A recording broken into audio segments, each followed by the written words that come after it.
Quand c'est rouge, ça fond, oui. Je voulais déjà saluer votre élection, madame, et puis pour avoir porté la même écharpe que vous, je sais forcément l'émotion que ça donne, et je l'ai vu d'ailleurs chez certains élus qui repartaient avec. Et je sais aussi ce que ça peut symboliser à la fois en termes de valeur de la République, qu'il est bon parfois de répéter, et notamment dans cette instance, vu le climat et l'ambiance qui peut y régner, qui moi m'interpelle par rapport au petit village dans lequel j'étais maire, évidemment, et rappeler que la République, elle ne divise pas, qu'elle protège ou elle renonce, et je souhaiterais que nous ne renoncions pas à certains points. Pour ma part, je suis chef d'établissement et je dois vous dire que chaque jeune est une chance pour l'avenir et chaque jeune a droit au bonheur, et j'espère qu'au moins sur ce point-là, nous trouverons des terrains d'accord pour pouvoir discuter sereinement. Cette délibération qui vient, elle est importante dans le symbole aussi, Madame la maire, parce que, en fait, la vie démocratique du Conseil est ce qu'elle est, et au final, c'est vous qui allez signer un certain nombre d'arrêtés et qui vont mettre en œuvre, concrètement par votre signature, la vie de la ville. Mais par rapport aux valeurs d'unité républicaine, je crois, Madame, que vous et votre quatrième de liste, vous avez échoué à préserver ce climat. Et il nous revient de le réparer tous collectivement. J'ai 3 questions, Madame la maire. Par rapport à la vie de la ville, justement. Je voudrais revenir sur 3 points. La sincérité de votre budget, votre vision de la métropole et votre capacité à réconcilier les Grenoblois autour de la transition écologique.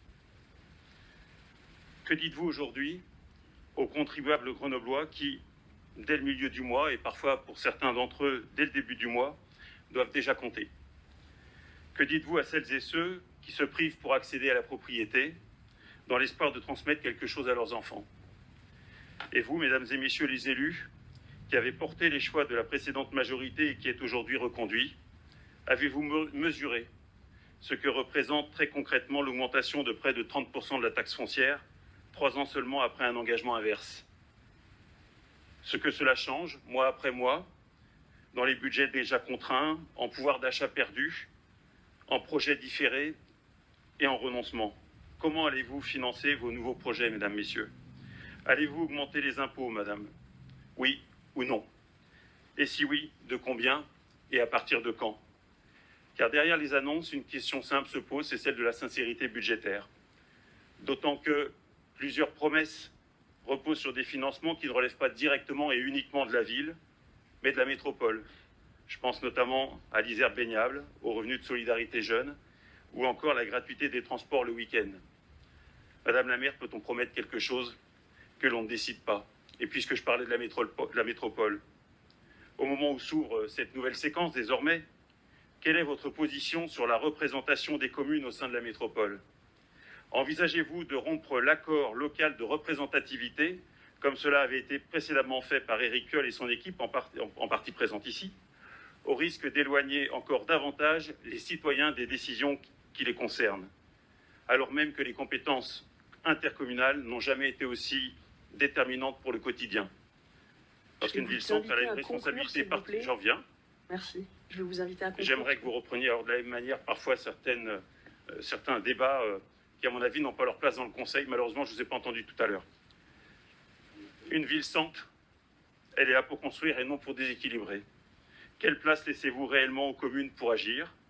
Mobilité, transition écologique, développement économique, solidarité? Parlez-vous de coopération ou d'un pilotage centralisé? En d'autres termes, la question de fond est la suivante.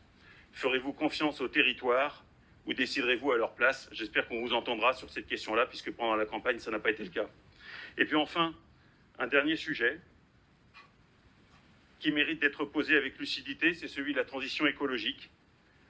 Comment expliquez-vous que cet enjeu qui devrait rassembler... Je vais vous inviter à conclure, s'il vous plaît. Oui. On est vraiment hors sujet. Merci à vous. Non, je ne suis pas hors sujet. Si, on est hors sujet. On est tout à fait hors sujet, s'il vous plaît. Vous allez signer des arrêtés.